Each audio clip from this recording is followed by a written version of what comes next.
Well, we've kind of touched on the acquisition side of the equation. So let's kind of move up, shift gears a little bit, and look at organic growth. So the next question I'll pose for Mike and Dave are what are the benefits of using organic growth as a means to build transferable value? Mike, you want to kick it off? Yeah, I'll kick it off. I think, one of the things that you got to look at is what's the cost of acquiring the customers and the timing of acquiring customers. Process, because you're not going to acquire a bunch of customers. So I think that's really what you got to do is identify what is the cost of doing it organically versus acquisition. Dave, what else have you found? What have you found out?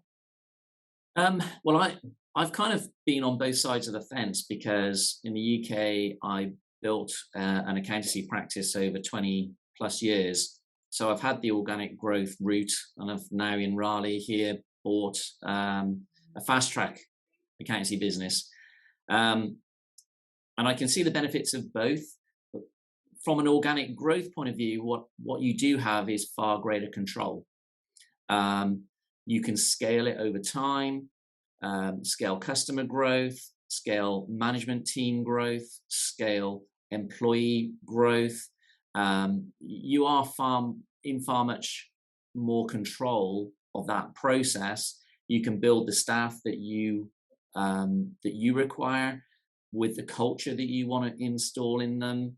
When I built the business in the UK over the 20 years, it was, you're always going to have some staff that come and go, but generally you find that your employee retention is a lot greater because they've grown with you in the business, and so long as you're operating your business with integrity, you're showing value and honor to your staff, then there's no reason why they can't grow with you and go on that journey with you. And I think that's a massive benefit to organic growth, albeit a lot slower growth.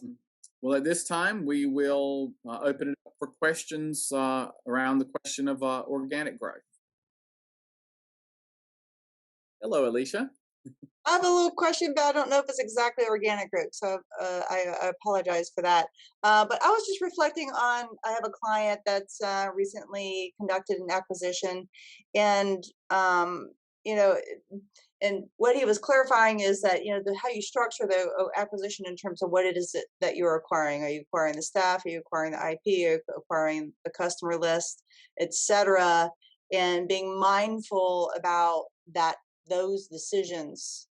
And I was just curious what you guys had seen, how those sorts of decisions are arrived at. So, for example, he said, I didn't acquire the team, but we have the option to hire them, which made certain decisions about who they wanted to keep and who they didn't a little more seamless. Yeah, I mean, I think making process that you go through when deciding on the business you're going to acquire, what is it that's appealing to you? Is it the size of the customer base, client base? Is it the skill sets that you need to bring into your own business organization? Is it the assets, the location, the area they're in, the brand that they have?